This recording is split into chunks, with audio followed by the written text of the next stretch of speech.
과거 같으면은요, 이 전쟁 위협이 있으면 이제 국민들이 물건 사재기하고 또 뭐 방위성금 모금 이런 굉장히 전쟁에 대한 공포심 이게 일상 삶을 이렇게 잠식하지 않습니까? 예. 근데 이제는 몇 차례 이 코너에서도 외신 보도를 제가 소개해드렸습니다만은 북한의 위협이 이제 더 이상 한국의 일상에 전혀 변수가 되지 않는, 그러니까 다시 말하자면은 국내 정치적인 어떤 불순한 목적이 북풍이라든가 이렇게 통하지 않는 나라가 됐다 이런 평가라고 할 수가 있는 거고요. 예. 네, 안녕하십니까? 오늘은 어떤 뉴스 정리해 볼까요? 영국의 유력 시사 주간지죠. 이코노미스트지가 2013년 이후에 이게 매년 말 되면은 그 올해의 국가 이걸 선정을 합니다. 예.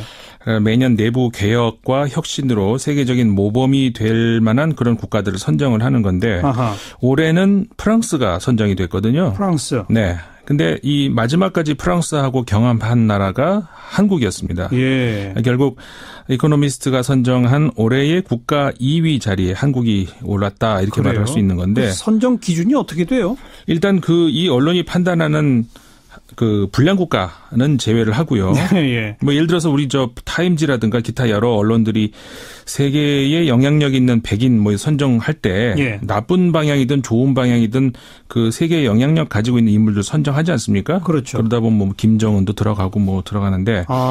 근데 이번에 그 이코노미스트지가 올해의 국가를 선정할 때는 이런 나쁜 영향력은 제외를 하고요. 예. 그래서 실제 이번에도 아예 그 북한을 명시를 했습니다. 미안하지만 북한은 빼겠다. 우선 이렇게. 심사 대상에서부터 뺀다. 네. 예.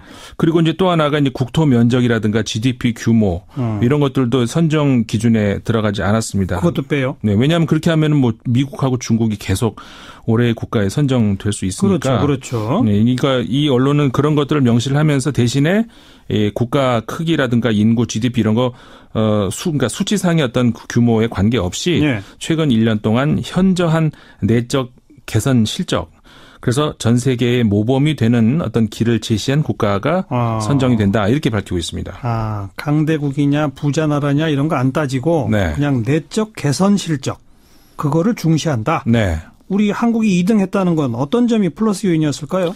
올 한 해 한국 참 외적으로는 뭐 한반도를 덮친 긴장 고조 그리고 사드 배치 이후에 중국의 거센 반발 그러면서 경제 보이콧까지 이어지는 경제의 위기를 좀 잘 헤쳐나가면서 예. 내적으로는 현재 한국이 직면한 당면 과제, 그다음에 이 부패 척결의 차원에서 큰 진전을 이뤘기 때문에 높은 점수를 받았다. 이렇게 설명을 합니다. 좀 더 구체적으로 좀 설명해 주세요. 이코노미스트가 올 한 해 한국에게 이렇게 표현을 했습니다. Extraordinary year. 아주 특별한 한 해였다. 예. 이렇게 강조를 하면서 예. 그 첫 번째 이유가요.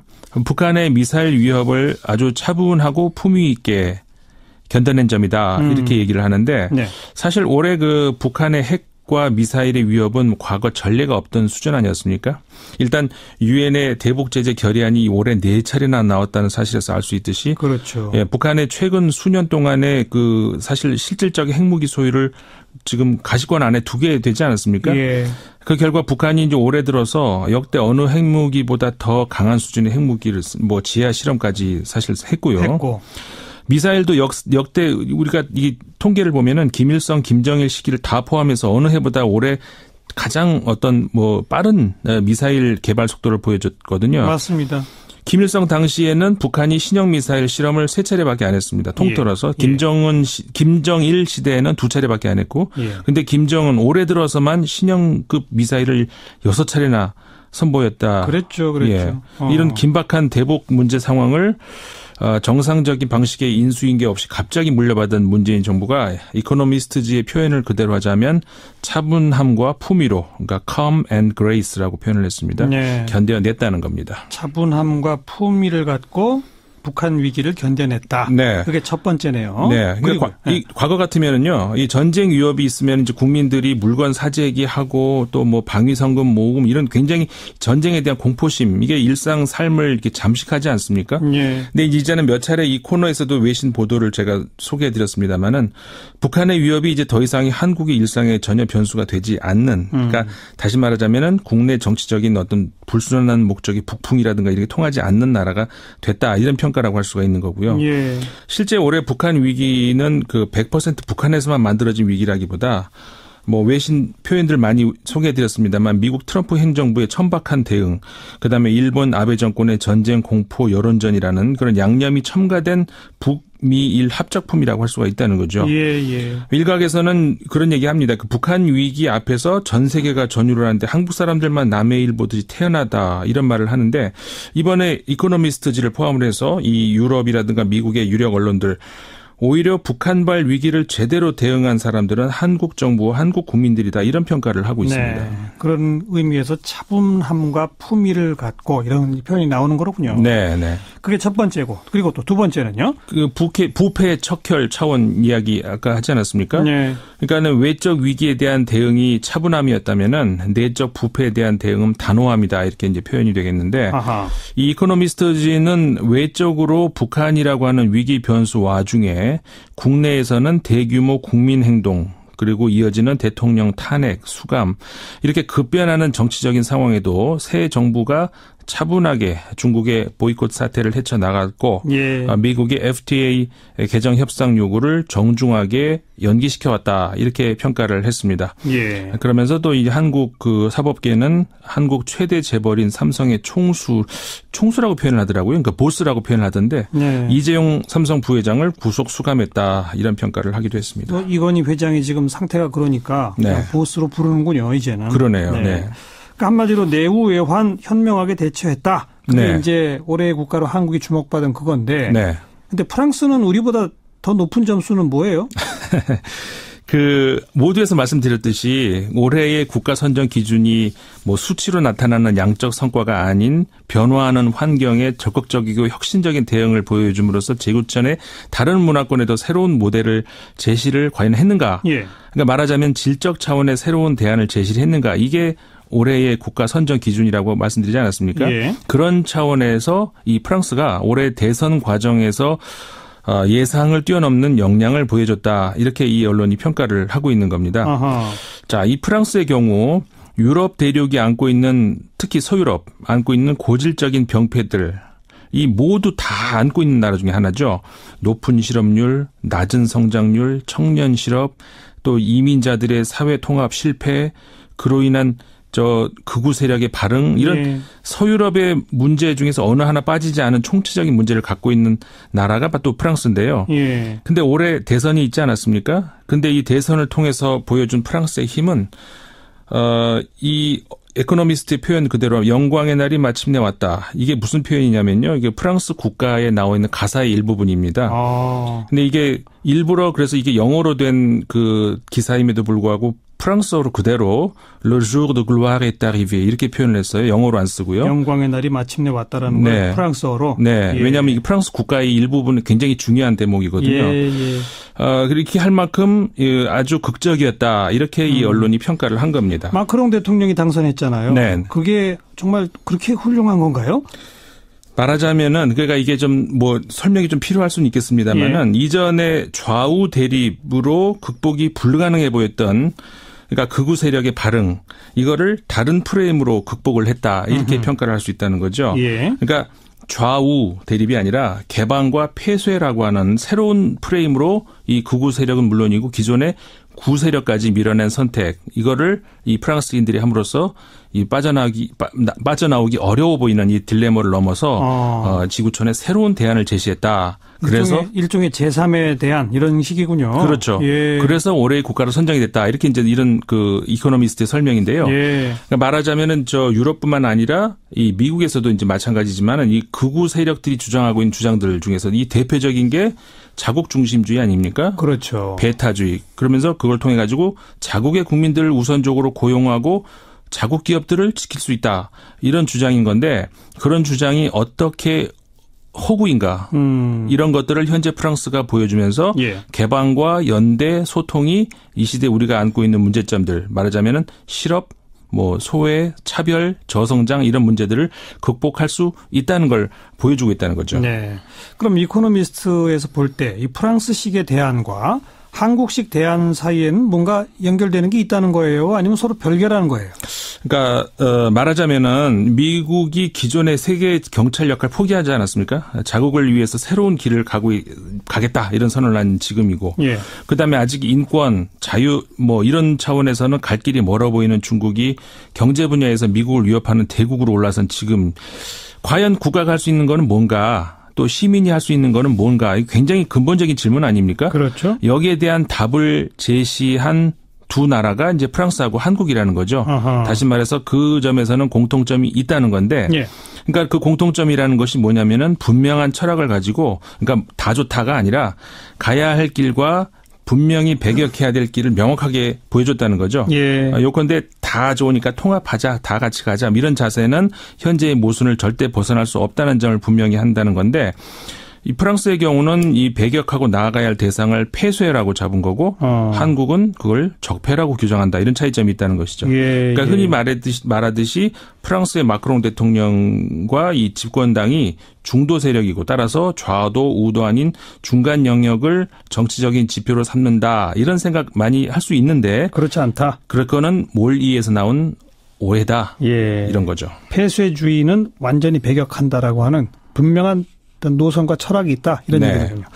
알겠습니다. 어쨌든 뭐 올해의 국가 2등 우리 스스로 좀 기뻐해야 할 그런 일인 것 같고요. 네네. 또 올 한 해를 정리할 수 있는 다른 보도 내용들이 있으면 좀 정리해 주시죠. 간단하게 몇 개 정리해드리겠습니다. 그 미국의 쿼츠라고 하는 그 인터넷 매체인데요. 예. 여기서 이제 한국을 달군 영어로는 밈이라고 하는 이제 우리 짤 이렇게 좀 말을 할 수 있는데 짧게 이렇게 인터넷에 돌아다니는 그런 거 아니겠습니까? 예.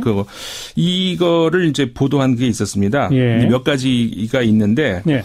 좀 소개를 해드리면 얼굴 패권이라는 말, 그러니까 페이스 헤게몬이라는 말이 미남들 얘기하는 거죠? 그렇죠. 그러니까는 뭐 우리 그 지난 대선 직후에 뭐 대통령 주변 인물들이 잘생겼다 이런 말 한참 돌지 않았습니까? 예, 예. 그 이야기가 선정이 됐고요. 예.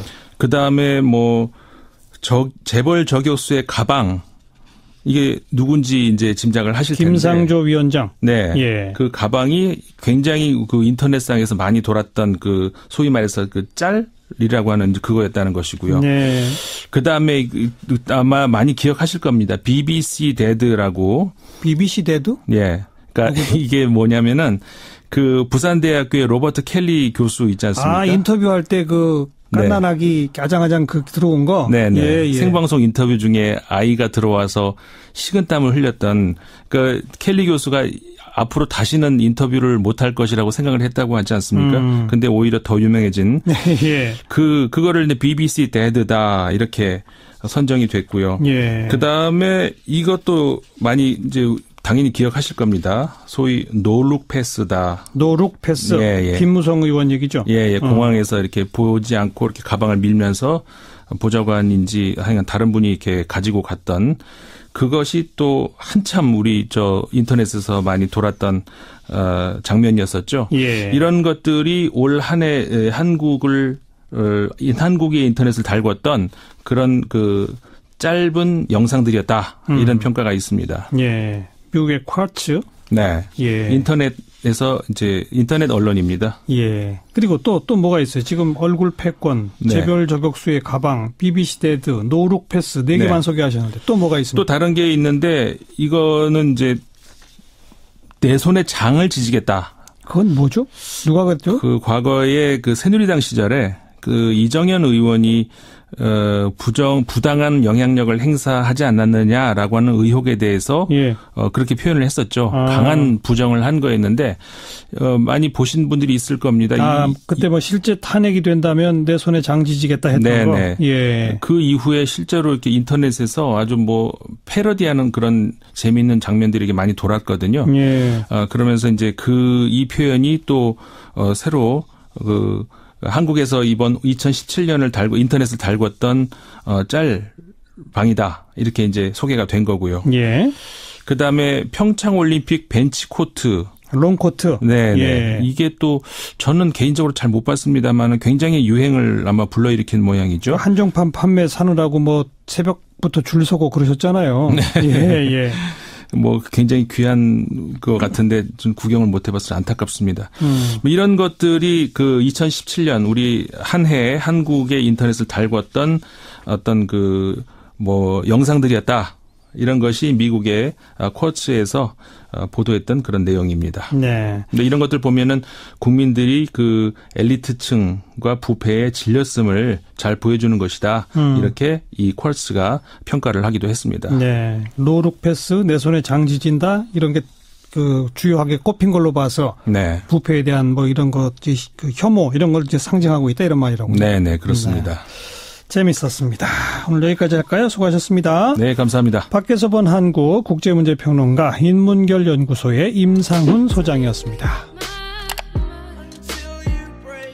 이코노미스트가 선정한 올해의 국가 2위 자리에 한국이 올랐다 이렇게 그래요? 말할 수 있는 건데. 그 선정 기준이 어떻게 돼요? 일단 이 언론이 판단하는 그 불량 국가는 제외를 하고요. 예. 뭐 예를 들어서 우리 타임지라든가 기타 여러 언론들이 세계에 영향력 있는 백인 뭐 선정할 때 예. 나쁜 방향이든 좋은 방향이든 그 세계에 영향력 가지고 있는 인물들 선정하지 않습니까? 그렇죠. 그러다 보면 뭐 김정은도 들어가고 뭐 들어가는데. 근데 이번에 그 이코노미스트지가 올해의 국가를 선정할 때는 이런 나쁜 영향력은 제외를 하고요. 예. 그래서 실제 이번에도 아예 그 북한을 명시를 했습니다. 미안하지만 북한은 빼겠다. 우선 심사 대상에서부터 뺀다. 네. 예. 그리고 이제 또 하나가 이제 국토 면적이라든가 GDP 규모 이런 것들도 선정 기준에 들어가지 않았습니다. 그것도 빼요. 네. 왜냐하면 그렇게 하면은 뭐 미국하고 중국이 계속 올해의 국가에 선정될 수 있으니까. 그렇죠. 네. 그러니까 이 언론은 그런 것들을 명시를 하면서 대신에 국가 크기라든가 인구, GDP 이런 거 과거 같으면은요, 이 전쟁 위협이 있으면 이제 국민들이 물건 사재기 하고 또 뭐 방위성금 모금 이런 굉장히 전쟁에 대한 공포심 이게 일상 삶을 이렇게 잠식하지 않습니까? 예. 근데 이제는 몇 차례 이 코너에서도 외신 보도를 제가 소개해드렸습니다만은 북한의 위협이 이제 더 이상 한국의 일상에 전혀 변수가 되지 않는. 그러니까 다시 말하자면은 국내 정치적인 어떤 불순한 목적이 북풍이라든가 이렇게 통하지 않는 나라가 됐다 이런 평가라고 할 수가 있는 거고요. 예. 네, 안녕하십니까? 오늘은 어떤 뉴스 정리해 볼까요? 영국의 유력 시사 주간지죠. 이코노미스트지가 2013년 이후에 이게 매년 말 되면은 그 올해의 국가 이걸 선정을 합니다. 예.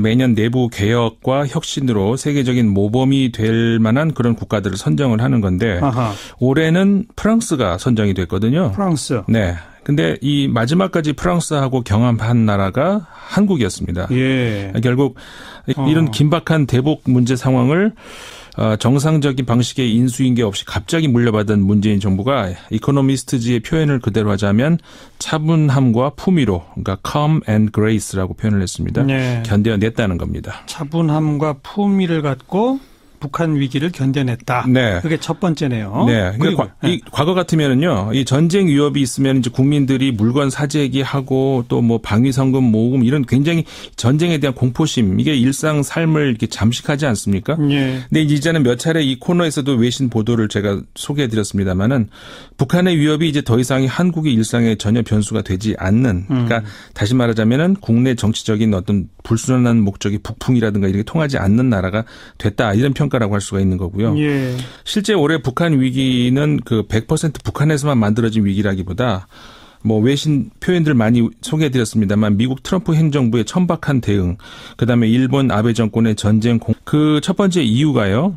북한의 미사일 위협을 아주 차분하고 품위 있게 견뎌낸 점이다 이렇게 얘기를 하는데 네. 사실 올해 그 북한의 핵과 미사일의 위협은 과거 전례가 없던 수준 아니었습니까? 일단 유엔의 대북 제재 결의안이 올해 4차례나 나왔다는 사실에서 알 수 있듯이 그렇죠. 예, 북한의 최근 수년 동안의 그 사실 실질적인 핵무기 소유를 지금 가시권 안에 두게 되지 않았습니까? 예. 그 결과 북한이 이제 올해 들어서 역대 어느 핵무기보다 더 강한 수준의 핵무기를 뭐 지하 실험까지 사실 했고요. 미사일도 역대 우리가 이 통계를 보면은 김일성, 김정일 시기를 다 포함해서 어느 해보다 올해 가장 어떤 뭐 빠른 미사일 개발 속도를 보여줬거든요. 맞습니다. 김일성 당시에는 북한이 신형 미사일 실험을 3차례밖에 안 했습니다. 통틀어서 김정일 시대에는 2차례밖에 안 했고, 근데 김정은 올해 들어서만 신형급 미사일을 6차례나 선보였다. 그랬죠. 예.